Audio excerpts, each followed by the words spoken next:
5 km 500 séparent le pont Kitchener-Marchand de la passerelle de l'Homme-Mort. Dans cette section, qui est consacrée à la colline qui brille, la colline de Fourvière. Dans un premier temps, 1 km 200 nous sépare de la place des Minimes. En amont, on aperçoit le clocher de l'église Saint-Georges.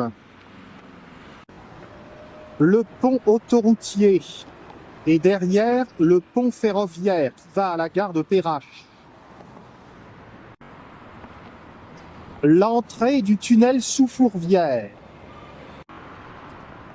Côté Presqu'île, on aperçoit la primatiale Saint-Jean. La danse des photons. Ayant traversé le pont Kitchener-Marchand, on aboutit au quai Fulchiron. La circulation est abondante.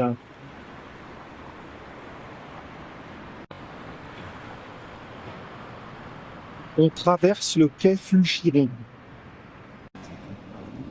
Vue magnifique sur les quais de Saône.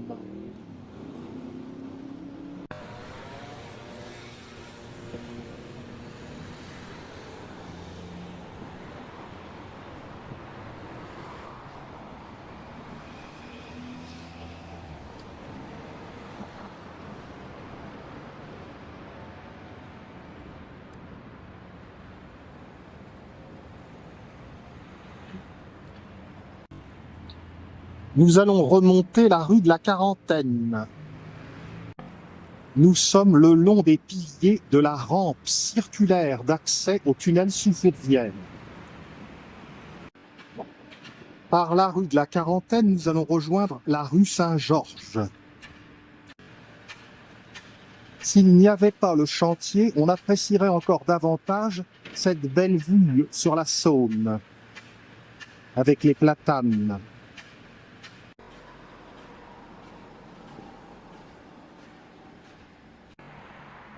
Des escaliers permettent de rejoindre le quai Fulchiron.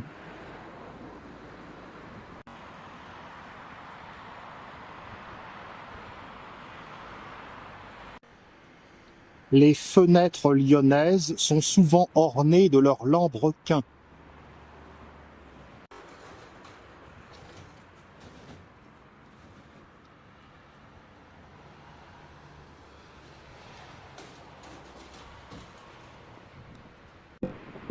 Dans la presqu'île, on aperçoit la double flèche de l'église Saint-Nizier.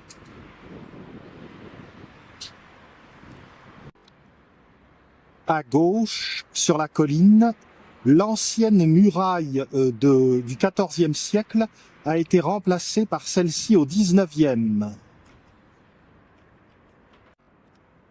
Nous arrivons au niveau de la rue Saint-Georges, qui est encore pavée.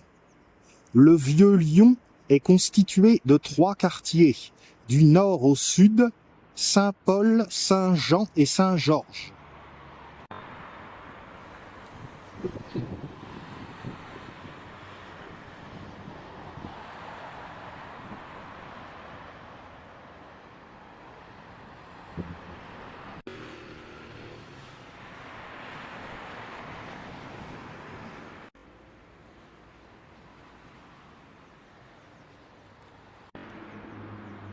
La rue Saint-Georges est occupée par des ouvriers d'art, mosaïque, tissage, ébénisterie, fabrication d'automates. Il y a d'ailleurs un musée des automates.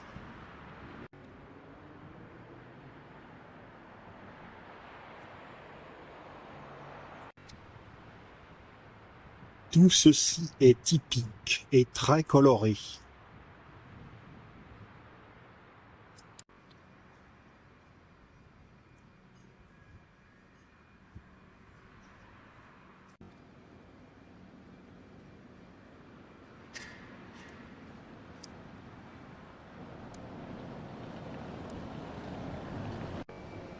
La place du Pont-Neuf est occupée par un parterre végétalisé qui descend en pente vers la Saône.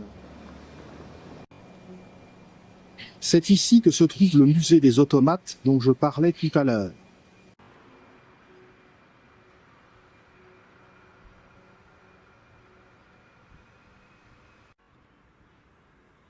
Rendons-nous à la place de la Commanderie.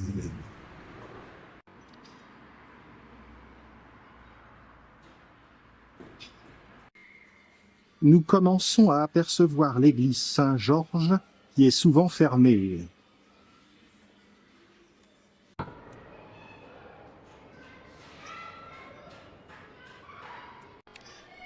L'église Saint-Georges date du milieu du XIXe siècle et elle est en style néo-gothique flamboyant.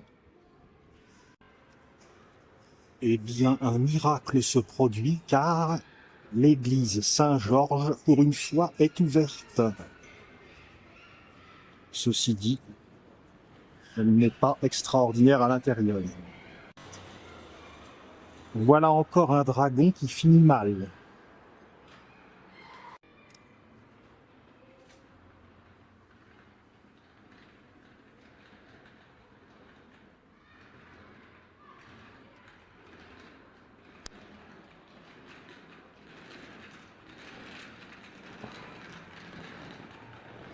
Ce brave Saint-Pierre ne modernise pas beaucoup son système de clés.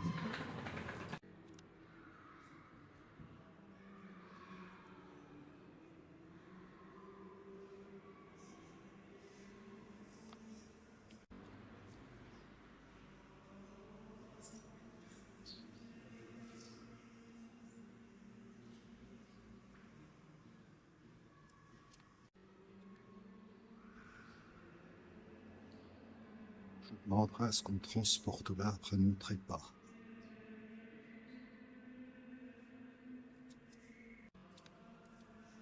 Mon amie, la Normande Sainte Thérèse de Lisieux, est là, elle aussi. Elle est partout.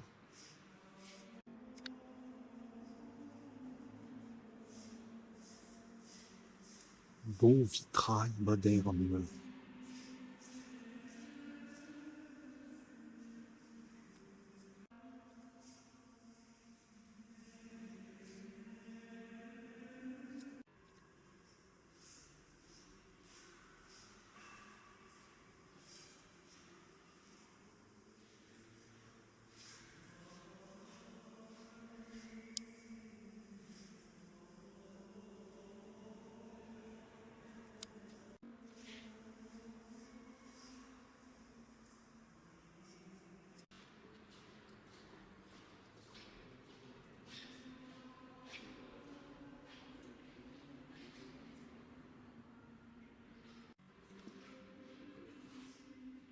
Saint-Louis IX.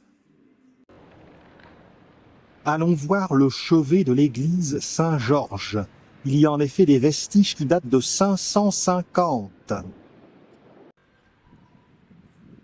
Ce n'est pas ce côté, vous vous en doutez.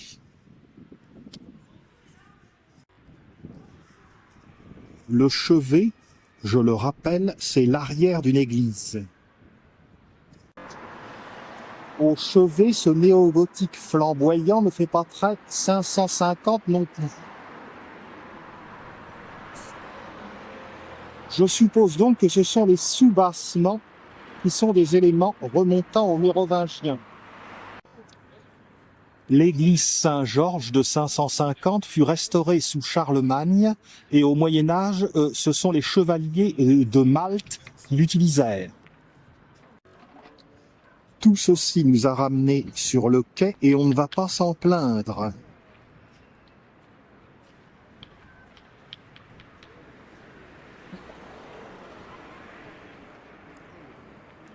De l'autre côté se trouve une synagogue qui passerait presque inaperçue s'il n'y avait la croix David.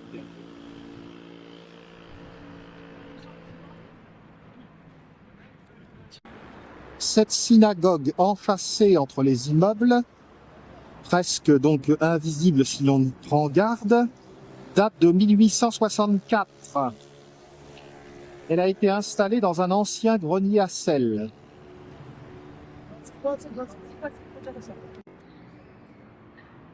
Une de ces belles passerelles, comme il y en a sur la Saône à Lyon. Et cette passerelle porte le nom de passerelle Saint-Georges. Et ce qui n'est que justice, puisque plus haut, il y a une passerelle Saint-Paul.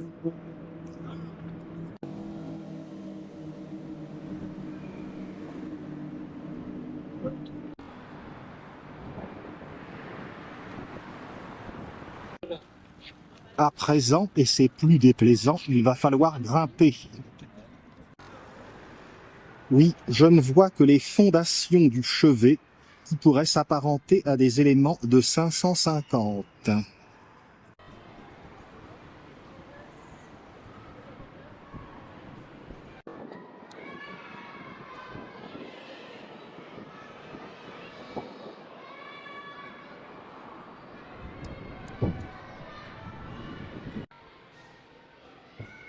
Face à nous, la montée des épilles. Et par épilles, il faut entendre lotissement.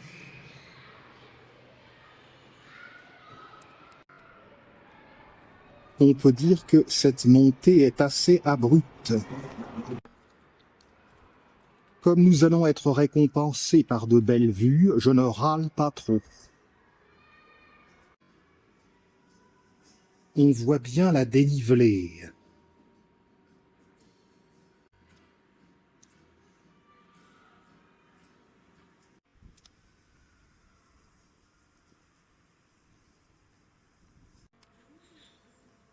La partie rue cède la place désormais à des escaliers.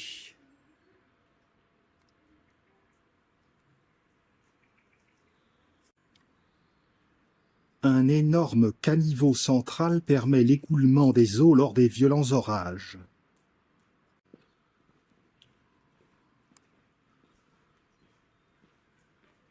C'est dur de vaincre la loi de la gravitation. Déjà une belle vue s'offre à nous.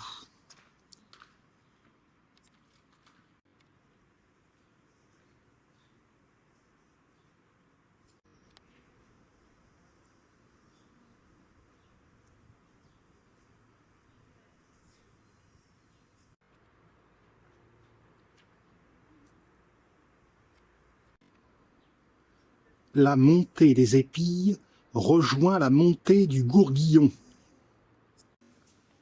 Nous sommes arrivés place Beauregard, dont on comprend la signification en regardant par ici.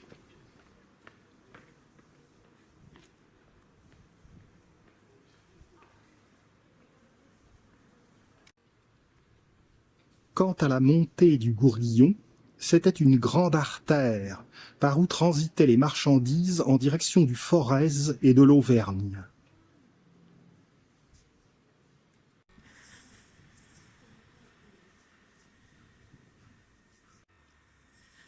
Nous allons arriver place des Minimes.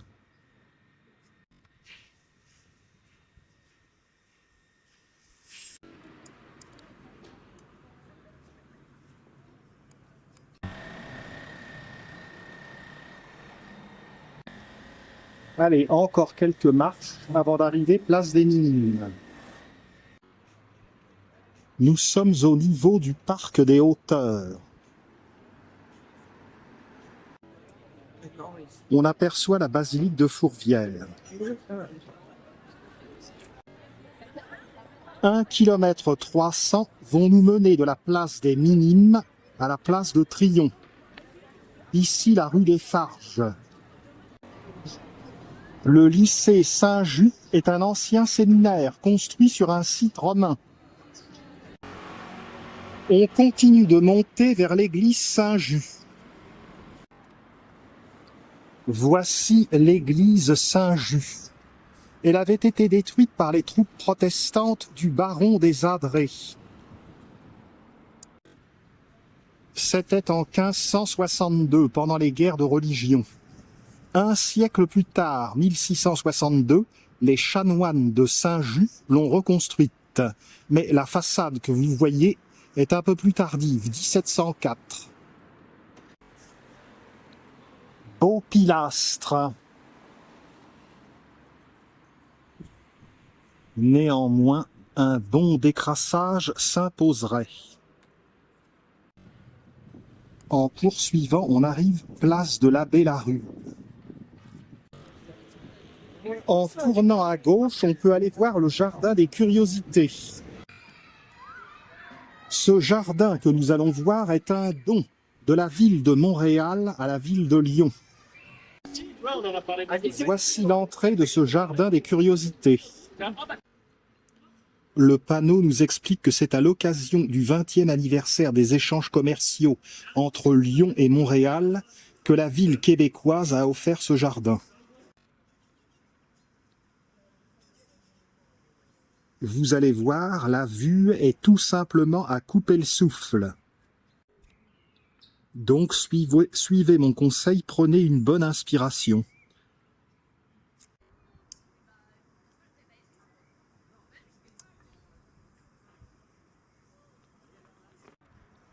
Château-Perrache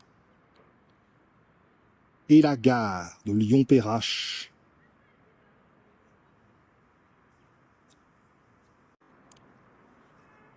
Au sud de Perrache, le quartier Confluence.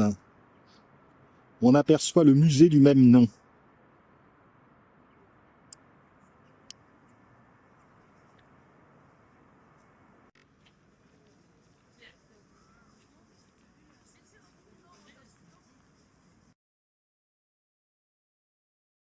Tour du Crédit Lyonnais à droite. Et dans le bas, l'Hôtel-Dieu sur la presqu'île. La place Bellecour, on aperçoit la statue équestre de Louis XIV.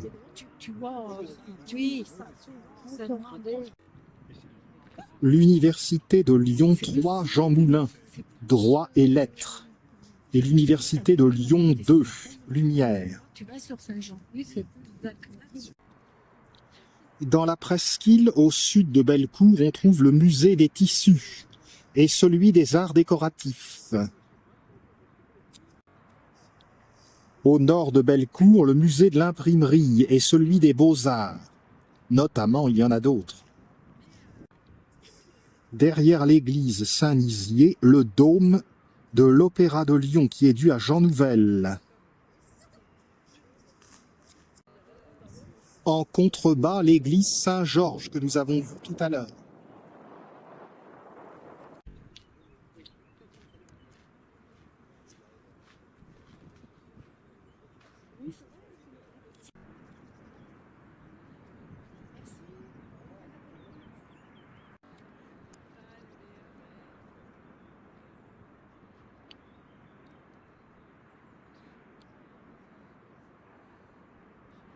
La promenade Rive de Saône.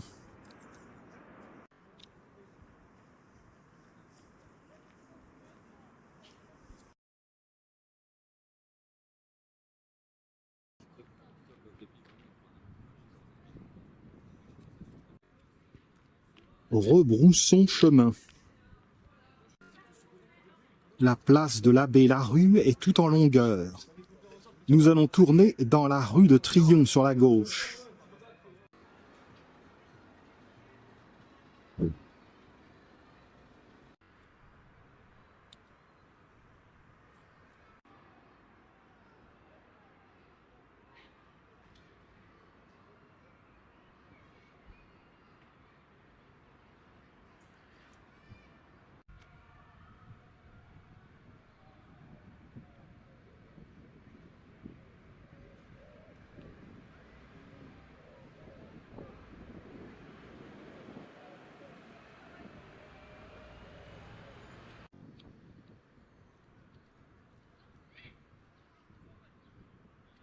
Vous voulez me payer pour que je vienne, mais je peux. Cette fontaine ne doit pas dater d'hier. Rue de Triomphe. On tourne sur la gauche dans la rue des Maccabées. On aperçoit le clocher de l'église Saint-Irénée. Ce quartier fait très village. On trouve ici des restes archéologiques des basiliques de Saint-Just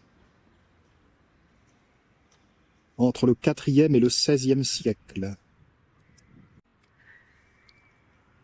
Un mur peint reproduit une scénographie de 1550 qui représentait les bâtiments capitulaires où logea en 1245 le pape Innocent IV. Presque à côté, on trouve la fontaine du Torobol.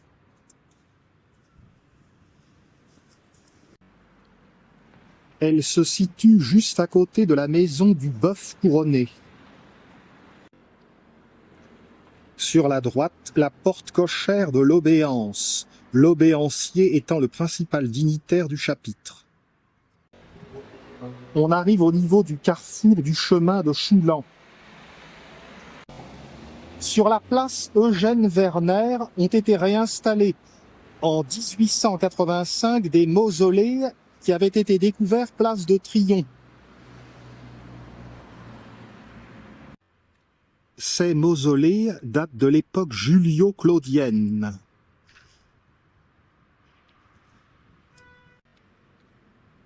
Aspect de la place Eugène Werner. On reprend sur la gauche la rue des Maccabées. Nous sommes presque arrivés à l'église Saint-Irénée. On continue de remonter la rue des Maccabées jusqu'à une petite rue pavée, la rue Vide-Bourse. C'est vraiment de l'antique.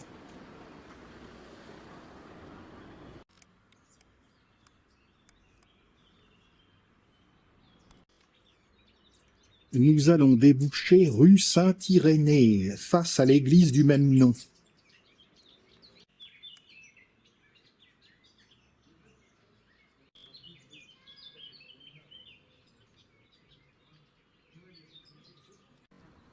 Voici l'église Saint-Irénée. À l'époque gallo-romaine, le site de Saint-Irénée se trouvait hors des limites de Lugdunum, à l'intérieur d'une grande nécropole. La basilique date du 5e siècle. Elle avait déjà une crypte vouée au culte des martyrs de Lyon. Dans la crypte reposent les 3 saints que nous voyons crucifiés ici. Saint Irénée, Saint Alexandre et Saint Épipode. Le triple calvaire date de 1814-1817. Les 3 croix et les statues sont en marbre blanc de Carrare. L'église est plus tardive, elle date de 1838. On s'avance vers la place Saint-Irénée.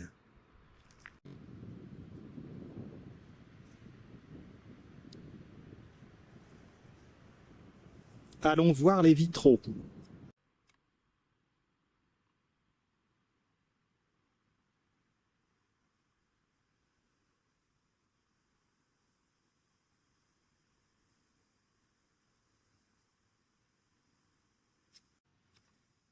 Sainte Blandine a été martyrisée à Lyon.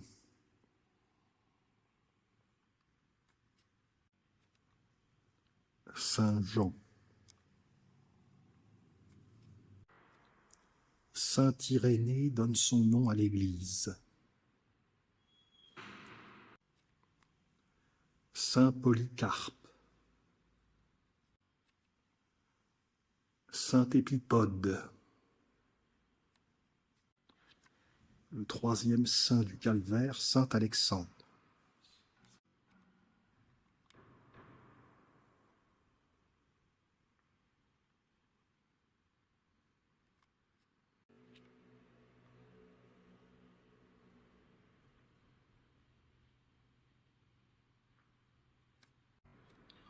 Ressortons place Saint-Irénée.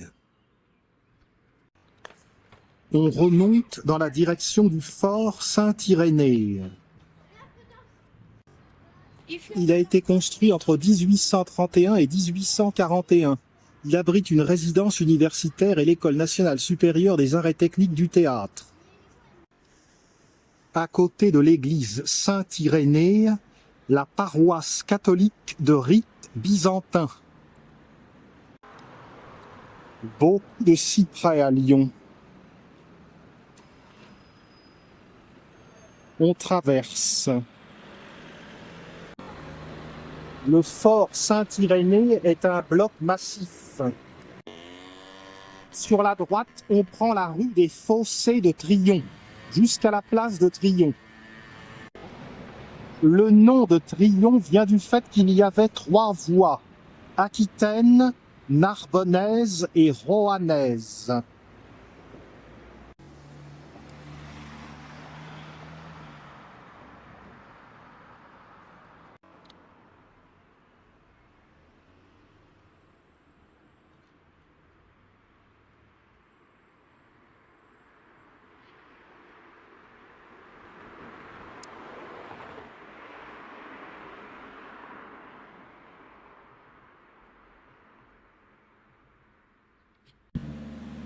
La rue des Fossés de Trion se poursuit.